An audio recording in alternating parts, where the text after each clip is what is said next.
Hey guys, how you doing? It's been 1,000 years since I've done a Tuesday tip. I apologize. This summer has been pretty crazy.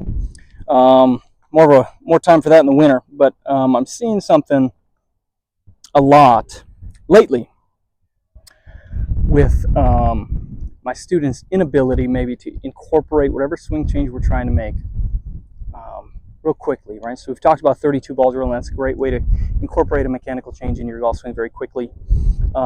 Some of these changes just take time, right? You've played golf for however long you've played. Even if you haven't, you've developed some sort of motor pattern to move the implement in your hand the way you're moving it, the way it feels natural.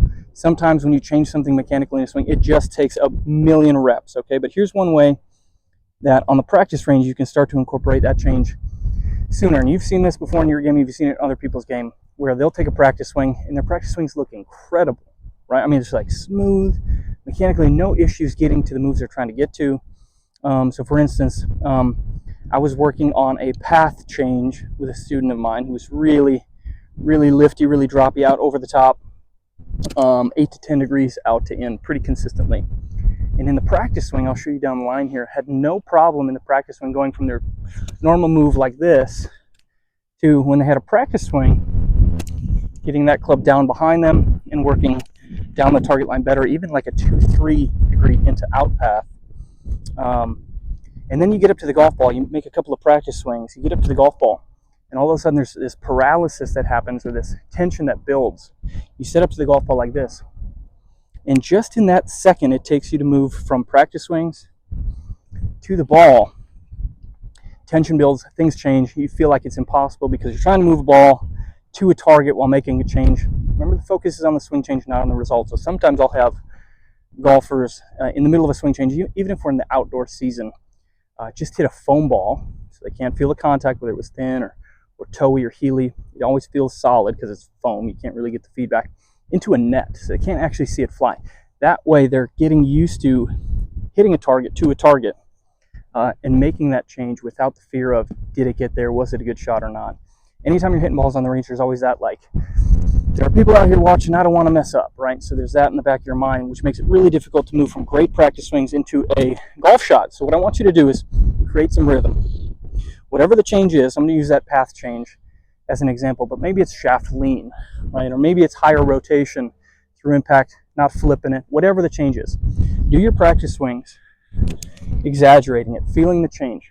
It's real easy to do in a practice swing, okay? And do that practice swing really close to the golf ball. If you're going to do it with a driver, put the ball on a tee and be ready to go in a split second here, okay? So we're just going to move just back from the golf ball slightly. Take a few practice swings. On the first couple, exaggerate the change you're trying to make, and then find a rhythm. Once you've got those swings going, find a rhythm. And then step up to the ball, and without taking a second to reset, just make the same type of swing. And don't worry about where they go. Don't even look at where they go, maybe. And then go right back to your practice swings. Make the change. So I'm feeling a shallowing move here, and then a swing through it, shallowing, rotate through it. And now I'm just going to try to find a rhythm doing that.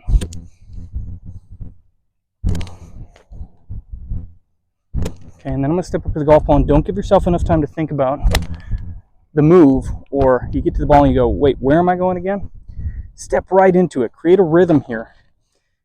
And again, these shots you hit are not result based. We don't care what happens to the result. The result will come in time, and actually a lot faster than you think if you can do this well. Okay, so move right from your practice swings. Exaggerated practice swings that everybody can do, right? Because there's no consequence, poor contact, or poor shot result. And then into the ball and do the same thing. And I think you'd be surprised how much quicker you can start to incorporate that change. I'm going to show you a bad one here, for example, okay? So what I'll see a lot of people do when they first start doing this is they'll be able to find their exaggerated swing a couple of times here, no problem. And then they'll even be able to create some rhythm in it with no problem. And then they set up to the golf ball like this, right? And you can see this is already taking longer. And they think they've still got the feeling. I'm telling you, in that 2 seconds it takes you to readdress and get serious about hitting a golf ball, that's all the amount of time it takes for you to lose that feeling and that quality move. Okay, so that right there I would have lost it. I would have gotten herky-jerky. I would have gotten the backswing and went, nope, that's not right, and tried to hit it anyway. So move right from your practice swings. Go from exaggerated to finding a rhythm in it.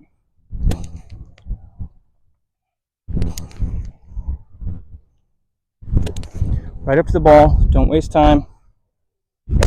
Okay? And I promise you, your results will be better than if you're doing practice swings, taking a second to recompose, and then trying to do the same thing over again. It's not going to happen. Good luck on that. Let me know if you guys have any questions. Hopefully that helps you incorporate whatever change you're trying to make a little bit sooner. Find a rhythm and make that shot just one more practice swing.